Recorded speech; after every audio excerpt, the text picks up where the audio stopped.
آداب، میں ہوں وسعت اللہ خان، میرے ساتھ ہیں زرار کھوڑو اور شاہ زیب جیلانی۔ آزاد جموں و کشمیر کی کالعدم جوائنٹ ایکشن کمیٹی کی جانب سے مظفر آباد کی جانب لانگ مارچ کی کوششوں کے دوران پولیس ذرائع کی جانب سے راولہ کوٹ اور میرپور میں پرتشدد واقعات میں پولیس ذرائع کے مطابق ایک رینجر اہلکار سمیت 2 افراد جاں بحق ہوئے اور 2 سرکاری گاڑیوں کو آگ لگائی گئی۔ بی بی سی کے مطابق کالعدم عوامی ایکشن کمیٹی کے ذرائع نے دعویٰ کیا ہے کہ پیر اور منگل کی درمیانی شب راولہ کوٹ کے مضافاتی علاقے دریک میں ان کے کم از کم 9 حامی جاں بحق اور لگ بھگ 2 درجن زخمی ہوئے ہیں، لیکن آئی جی آزاد کشمیر لیاقت علی ملک نے کہا ہے کہ کوئی لاش کسی سرکاری یا نجی ہسپتال میں نہیں پہنچی اور نہ ہی پولیس کی تحویل میں ہے۔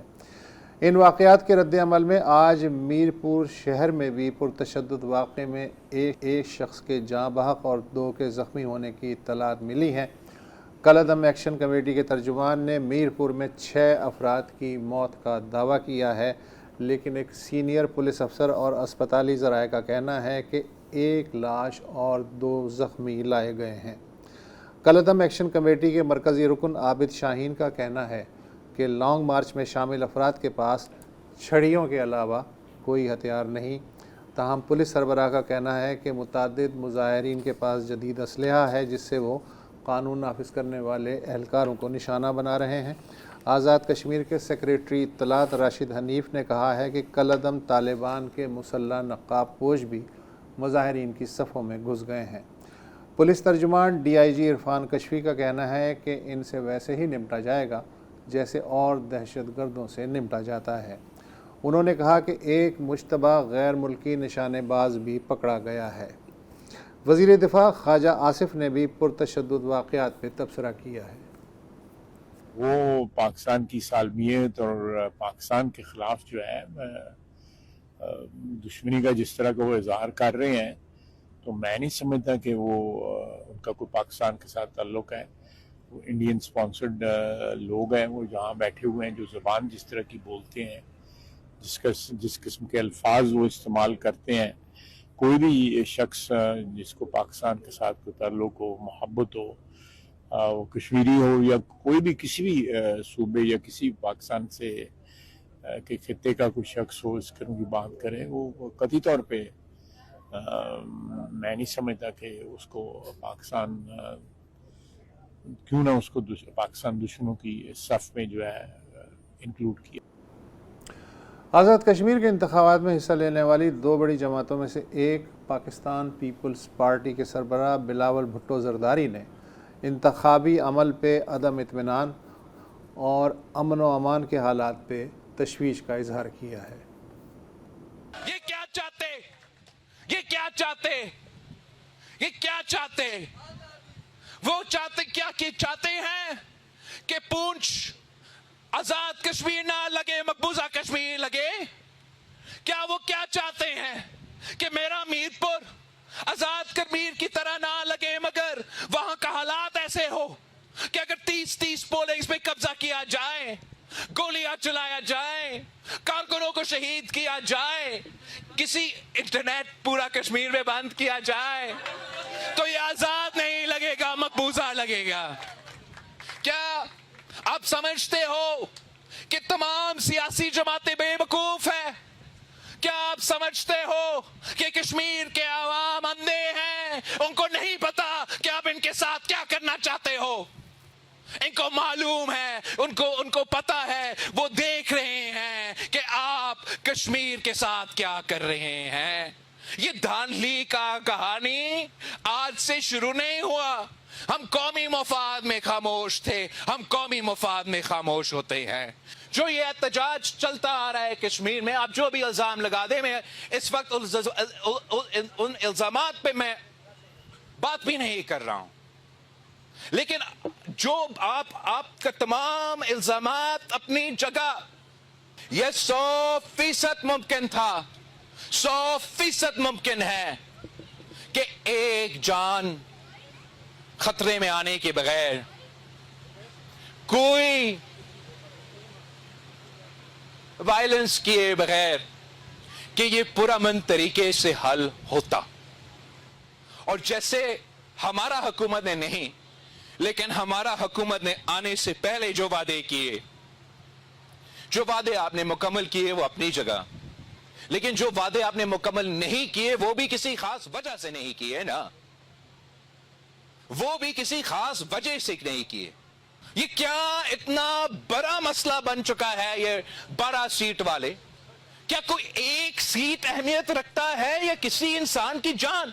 میں انسسٹ یہ نہیں کر رہا تھا کہ آپ احتجاج کرنے والوں کے تمام باتیں مان لیں، مگر کوئی درمیانی راستہ نکل سکتا تھا، کوئی بات چیت ہو سکتا تھا، اس کا حل نکالنے کی کوشش کیا جا سکتا.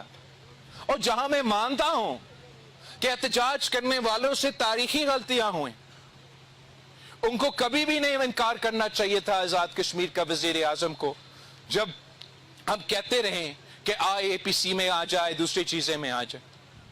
لیکن ساتھ ساتھ میں 1 مہینے سے زیادہ پہلے بند کمروں میں، پھر جب سے میں پچھلی بار مظفر آباد آیا تو مجھ سے وہ خط لکھا گیا، تو میں باقاعدہ کیمپین اس بات پہ کر رہا ہوں، وفاق سے بھی کہہ رہا ہوں، احتجاج کرنے والوں سے کہہ رہا ہوں کہ میرے پاس ایک طریقہ ہے، ایک راستہ ہے، اور یہ راستہ ایسا ہے کہ ہم امن واپس لے کر آئیں، حالات ٹھیک کریں، کشمیریوں کے زندگی میں جو مسئلے پیدا ہوئے ہیں، عام کشمیری کے زندگی میں جن کا کوئی تعلق ہی نہ ہو، احتجاج کرنے والوں سے بھی اور حکومت کرنے والوں سے بھی، جنہوں نے صرف اپنا زندگی جینا ہے، جس طریقے سے اور جس انداز سے آپ نے 14 دن 40 ڈیز تک عذاب بنا دیا کشمیر کے عوام کا زندگی، وہ آپ کے سامنے، اور یہ کوئی ضرورت نہیں تھا. میرے پاس طریقہ ہے کہ آپ اس کو ختم کریں، احتجاج بھی ختم کریں، حالات بھی بہتر کریں، آگے کا راستہ طے کرنے کے لیے، یہ سزا اور جزا کا فورم اسٹیبلش کرنے کے لیے، امن قائم کرنے کے لیے، اور ایسے راستہ کہ ریاست کو ایک قدم بھی پیچھے نہیں ہٹنا پڑتا، اور ریاست کو ایک بھی وعدہ نہیں کرنا پڑتا، ایک بھی ان کا مطالبہ نہیں ماننا پڑتا. صرف اتنا کرنا پڑتا کہ سچ اور مفاہمت کا کمیشن فارم کرتے، اور سچ اور مفاہمت کو کمیشن کو ذمہ داری دیتے کہ جو سچ ہے وہ ہمیں بتا دے، جو جھوٹ ہے ہمیں بتا دے. آپ وہ کمیشن کو تسلیم کرتے، اپنا کام کرنے دیتے.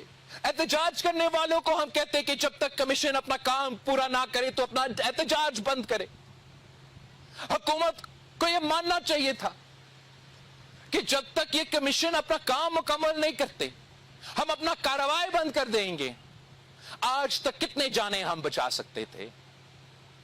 یہ کون اور کیوں اتنا انا سے قائم ہے، ڈٹے ہوئے ہیں اس بات پہ کہ نہیں، ہم پیچھے ہٹنے کے لیے تیار نہیں. نہ ریاست پاکستان پیچھے ہٹنے کے لیے تیار ہے، نہ احتجاج کرنے والوں کا کوئی موڈ ہے پیچھے ہٹنے کا. کسی کو تو پیچھے ہٹنا ہوگا. دیکھیں بلاول بھٹو زرداری، ایک تو میں یہی کہوں گا کہ بہت میچور اور مناسب باتیں کی ہیں. امید کر سکتے ہیں، بلکہ التجا کر سکتے ہیں کہ کوئی ان کی باتیں سن لے، کیونکہ یہ ایک بہت ہی عجیب و غریب صورتحال نہیں ہے کہ ایک جانب ووٹ گنے جا رہے ہیں، دوسری جانب گولیاں گنی جا رہی ہیں. یہ آزاد جموں اور کشمیر ہے، ہاں ہماری شارغ ہے کشمیر، رائٹ. اور اس سے زیادہ سینسیٹیو ایریا تو آپ کو کم ہی ملے گا نا. مانتا ہوں پاکستان میں بڑے سینسیٹیو ایریاز ہیں، روزانہ کوئی نیا ایریا سینسیٹیو ہوتا رہتا ہے.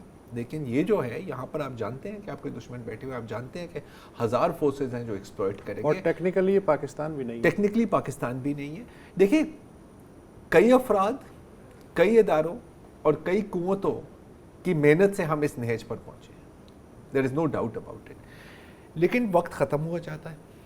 The clock is taking, time is running out. انہوں نے بات کی ہے ایک ٹروتھ اینڈ ریکنسیلیشن کمیٹی کی، میں خیال ہے کہ 100% درست بات ہے. تھوڑا سا پیچھے ہٹیں، اپنے انا کو قابو میں رکھیں. ایکسٹریم سٹانسز سے کچھ نہیں ہونے والا. ایک چیز اور ان ساری چیزوں کو تسلیم کرتے ہوئے کہ بالکل 100% یار ہر جو اینٹی پاکستان گروپ ہے وہ ایکسپلوئٹ کرنے آئے گا، یہ تو طے شدہ بات ہے. اس کے لیے فضا کس نے بنا کے دی؟ فضا دیکھیں، اور فضا کی بات کریں تو اب یہ جو مسئلہ چل رہا ہے آزاد جموں اینڈ کشمیر میں، یہ آج نہیں پیدا ہوا، یہ اس ہفتے نہیں پیدا ہوا، یہ اس ماہ نہیں پیدا ہوا، اس سال نہیں پیدا ہوا.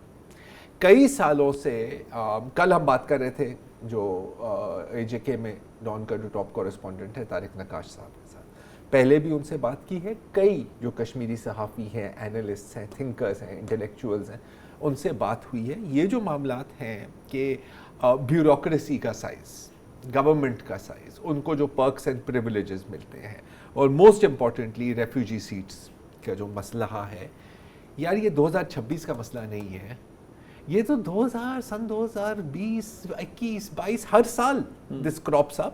اور شروعات کیسے ہوئی تھی؟ ایک معمولی سے احتجاج سے، رائٹ. اس وقت کمیٹی یہاں بھی بنی، یہ بھی ہوا، وہ بھی ہوا. اتنی بڑی حکومت ہے کہ اتنے چھوٹے مسئلے کو حل نہیں کر سکتی تھی. مجھے یاد ہے ان کی ابتدا ہوئی تھی کہ آٹا جو ہے وہ سبسڈی اس کی کہیں شاید ختم ہو گئی تھی، یا پھر یہ ہے کہ بجلی کے بل جو ہے وہ بڑھا دیے تھے، تو انہوں نے کہا کہ ہم جو ہے میٹر ہی نہیں لیں گے. شروع یہاں سے ہوا نا، شروع یہاں سے ہوا تھا.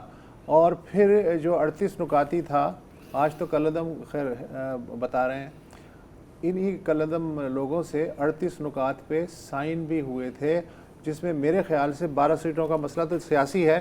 سب سے بڑا مسئلہ یہ تھا کہ گورننس اور جو ایلیٹ پریویلیجز ہیں یہ وہ تھا. تو اگر اس پہ بھی عمل ہو جاتا تو کہنے کو کچھ ہوتا کہ یار سر آپ نے کیا کہا ابھی؟ گورننس نہیں، آپ نے کہا Elite مسئلہ سیاسی تھا. ہاں سیاسی تھا. ہاں. سیاسی مسئلوں کا بہتر ہوتا ہے، سننے میں آتا ہے، تاریخ میں کئی مثالیں ہیں، سیاسی مسئلوں کا سیاسی حل ڈھونڈا کریں، رائٹ. یہاں جہاں آپ کو ایک سرجن کی اسکیلپل استعمال کرنے کی ضرورت تھی، پریسائز، آپ ہتھوڑا استعمال کر رہے ہیں. ہر مسئلے کا حل، اور وہ بھی کس جغرافیہ میں، آپ اور وہ بھی کس جغرافیہ میں جہاں پر نیچے فالٹ لائنز ہی فالٹ لائنز، اور اس طرف 7.5 لاکھ فوجی بیٹھے ہوئے. 7.5 لاکھ فوجی بیٹھے ہوئے. چلیں ایک وقفہ لیتے ہیں، اس میں مزید بات کرتے ہیں.